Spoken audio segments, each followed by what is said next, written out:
Notre système éducatif, il est en cause, mais il n'est pas seul en cause dans cette situation.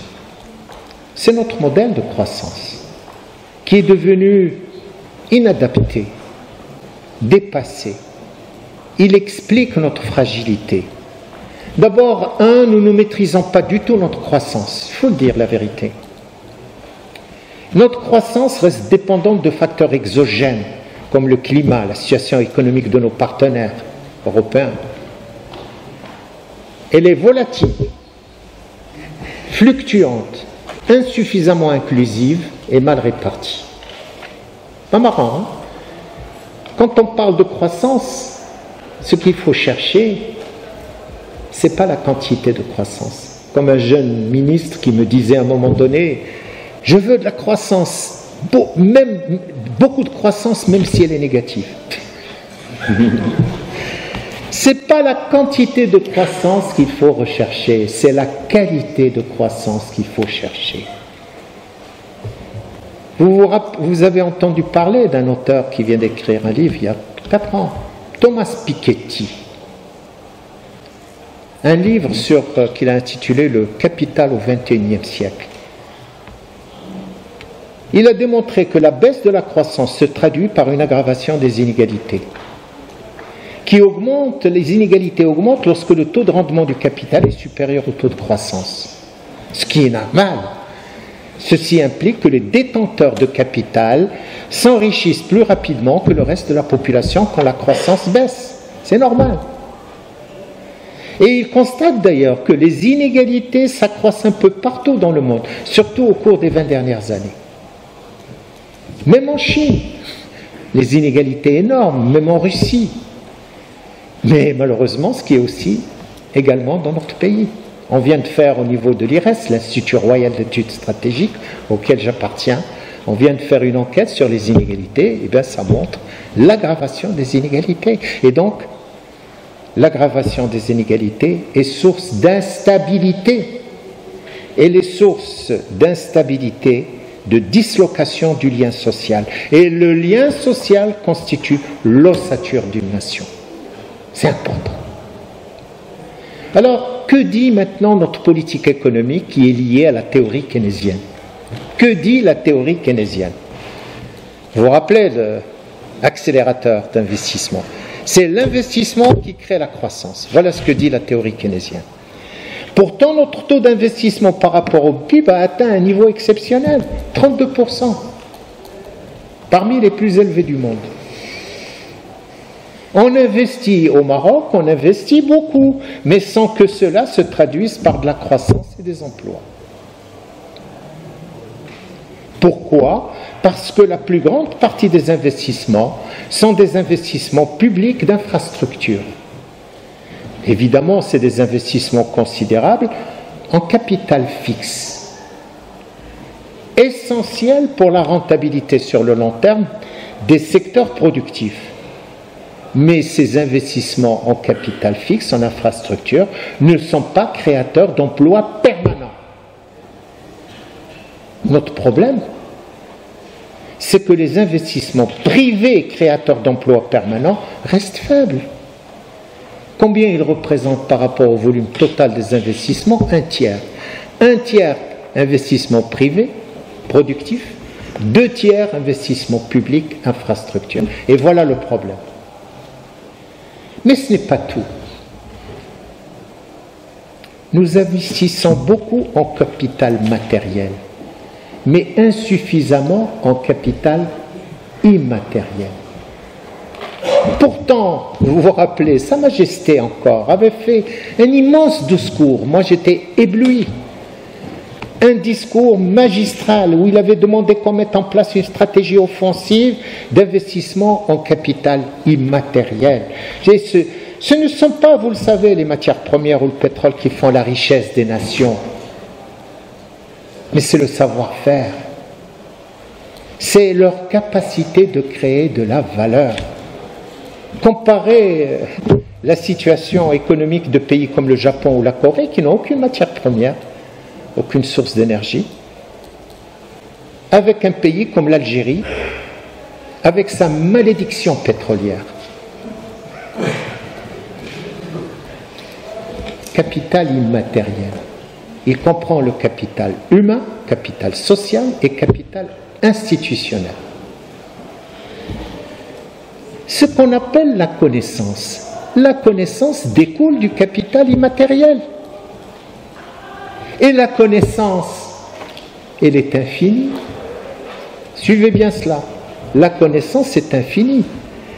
La masse de connaissances qui a été accumulée depuis l'origine de l'humanité, je parlais tout à l'heure de Harari, Homo sapiens, pour une petite histoire de l'histoire de l'humanité, depuis l'Homo sapiens.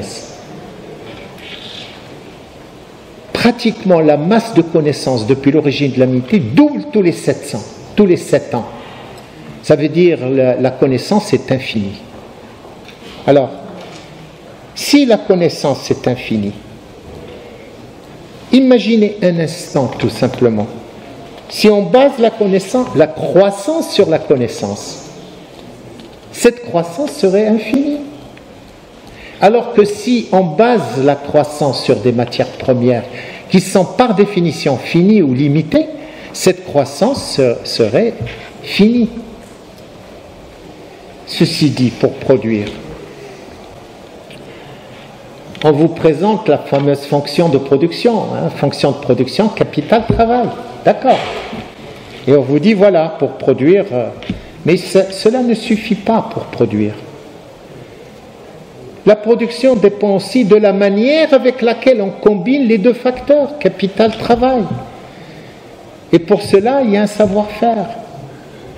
Ce savoir-faire constitue le levier principal de ce qu'on appelle la productivité.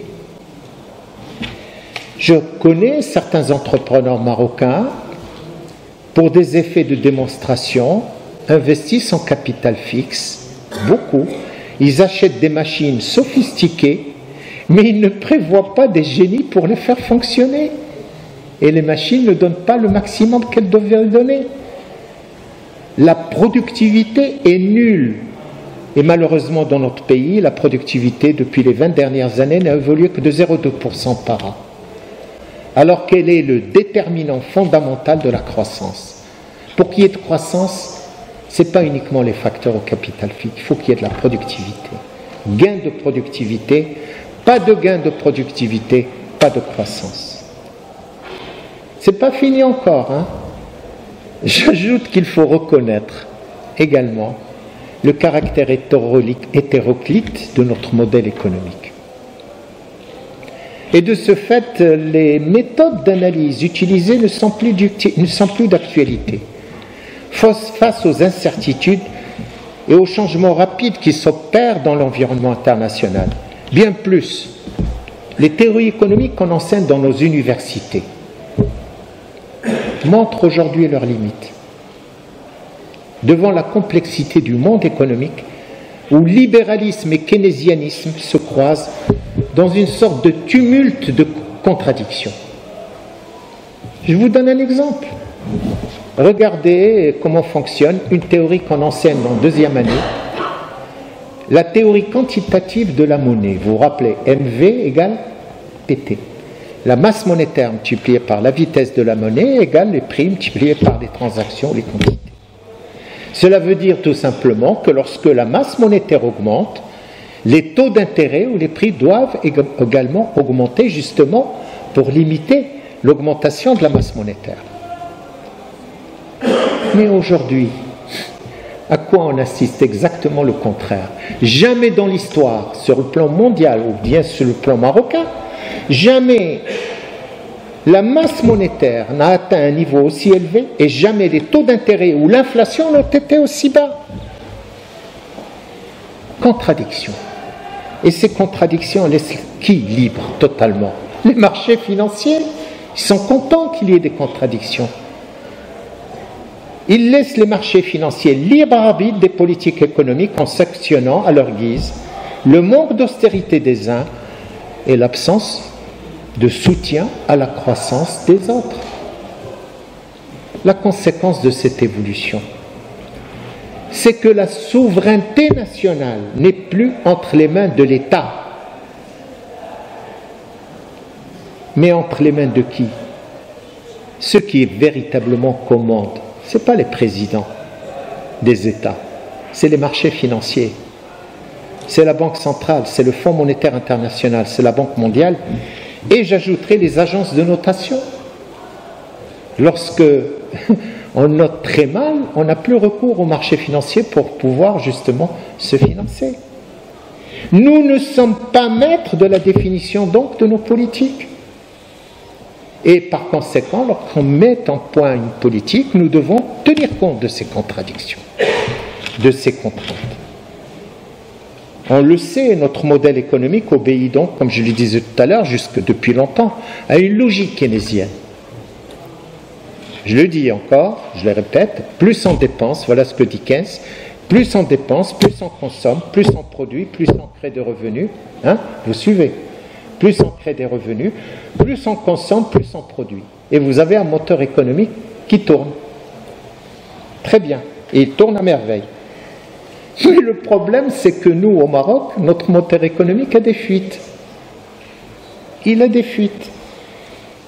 C'est que l'ouverture commerciale accélérée qui découle des différents accords commerciaux qui ont été signés depuis les années 90 fait que toute dépense susceptible de booster la croissance s'adresse en bonne partie, non pas à des entreprises marocaines, mais à des entreprises étrangères, sous forme d'importation, aggravant par là même le déficit de la balance commerciale. Cela veut dire le schéma keynésien au Maroc fonctionne d'une autre manière. Plus on dépense, plus on importe, plus le déficit de la balance commerciale s'aggrave. Manifestement, quand on regarde l'évolution de la structure de nos importations, on importe du tout aujourd'hui. Et de plus en plus des produits de consommation, y compris des produits alimentaires. Et le niveau bas de l'inflation, 1%, 1,2, 0,8, s'explique en partie par le niveau bas des prix des produits importés, non pas par les fruits de notre compétitivité. Le libre-échange, c'est bien, mais il a ses règles, il a ses limites.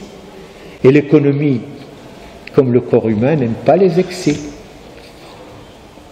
Pourtant, Keynes, ceux qui ont mis en place et qui parlent de Keynes, n'ont pas lu Keynes. Souvent, on parle de Keynes sans l'avoir lu. Ils n'ont pas lu Keynes jusqu'à la fin. Keynes disait que ce modèle dont je parle n'est valable que si on est dans une situation maîtrisée du libre-échange, où la priorité est donnée à la production nationale et non pas à importer d'entreprises étrangères. Voilà ce que disait Keynes. Ce n'est pas fini. Plus récemment encore, en 2006, un autre prix Nobel d'économie, libéral, Paul Anthony Samuelson, a constaté que les pays du Sud acquièrent plus vite les qualifications humaines et techniques exigées et que les avantages de la division internationale du travail ne sont plus d'actualité. Ils arrivent à tout faire. Et donc la concurrence n'est plus cette division du travail. Des pays comme la Chine ou la Corée du Sud sont devenus aujourd'hui des pays qui copient de moins en moins et qui innovent de plus en plus.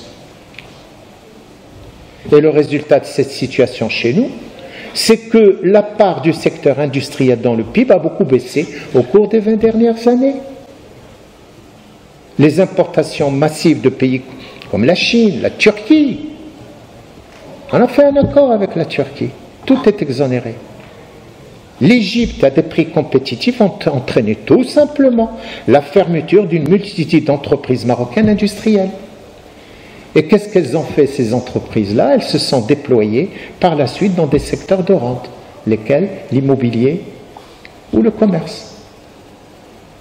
Et en conséquence, on assiste à un processus au Maroc de désindustrialisation.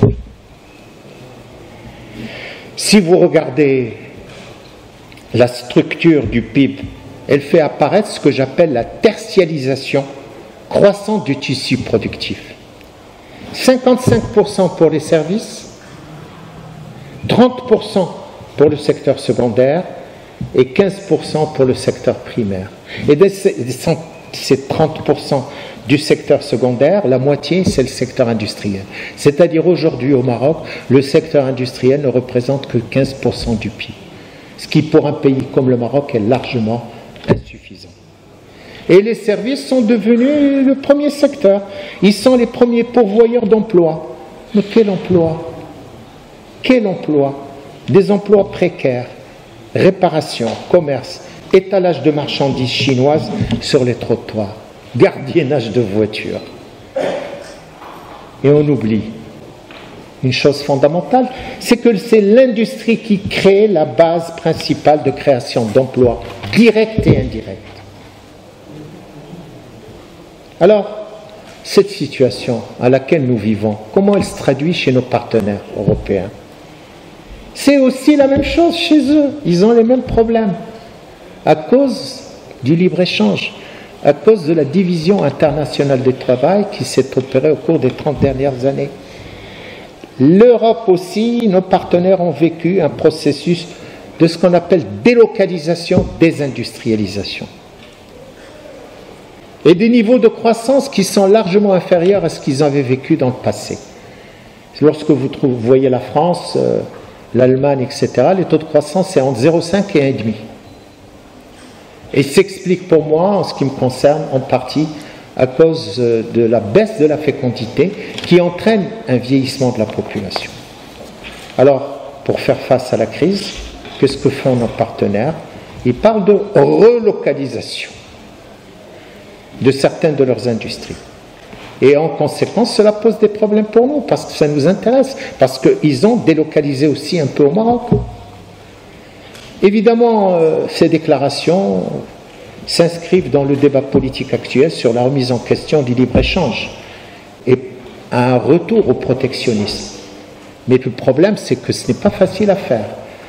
Entre les vœux et les réalités du marché basées toujours sur la compétitivité et sur les coûts, il faut beaucoup de temps pour pouvoir s'adapter à cette situation. Mais je le répète, encore une fois, l'économie n'aime pas les excès. Et je dis, trop d'échanges tue le libre-échange. Trop de libre-échange tue le libre-échange. Avant, je disais trop d'impôts tue l'impôt. Mais je ne le dis plus maintenant. Nous aussi, on a délocalisé notre production. En fermant nos usines pour importer moins cher. Cela coûte moins cher d'importer que de produire à l'étranger afin de consommer moins cher. Avoir une inflation faible que de produire localement. Et on oublie, en réalité, on oublie une chose fondamentale, c'est à partir de la production qu'on crée des revenus. Et c'est à partir de ces revenus qui nous permettent de consommer. Si donc on ne produit pas, on n'a pas de revenus. Et en définitive, la question est de savoir qu'est-ce qu'il faut privilégier. Est-ce que c'est la consommation ou la production? Et nous voilà, mesdames, messieurs, à la croisée des chemins des politiques économiques. Vers quelle politique s'orienter? Production, produire, c'est l'offre. Est-ce qu'on va s'orienter sur une politique de l'offre ou une politique de demande? Je dirais les deux à la fois. Car ce qu'on vit aujourd'hui avec le Covid, c'est une crise simultanée de l'offre qui se répercute sur la demande.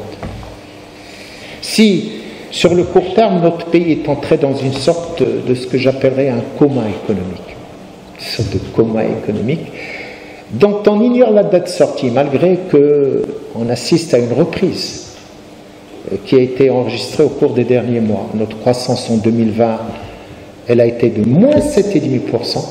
Cette année, on s'attend à une croissance de 5,5%, mais on n'a pas encore rattrapé la chute de 2020. Donc on n'a pas encore rattrapé 2019, mais cette année 5,5% à cause surtout d'une très bonne récolte agricole, à peu près 102 millions de quintaux. Tout ça, vous le savez. La reprise d'activité réelle, en fait, va dépendre du rythme de déconfinement adopté par notre pays, mais également par les autres pays. Tout ça, et on va probablement vivre avec des vagues successives et changeantes du virus. Tout ça aussi, ça dépend de l'efficacité et de la vaccination massive de la population. et probablement on verrait des doses successives complémentaires. Maintenant on est à la 3e dose. Probablement on arrivera à la 4e, 5e, parce que chaque dose, elle vient justement pour renforcer les anticorps afin que le corps puisse résister aux attaques extérieures du virus. Mais surtout, on a besoin d'une action énergique sur l'offre.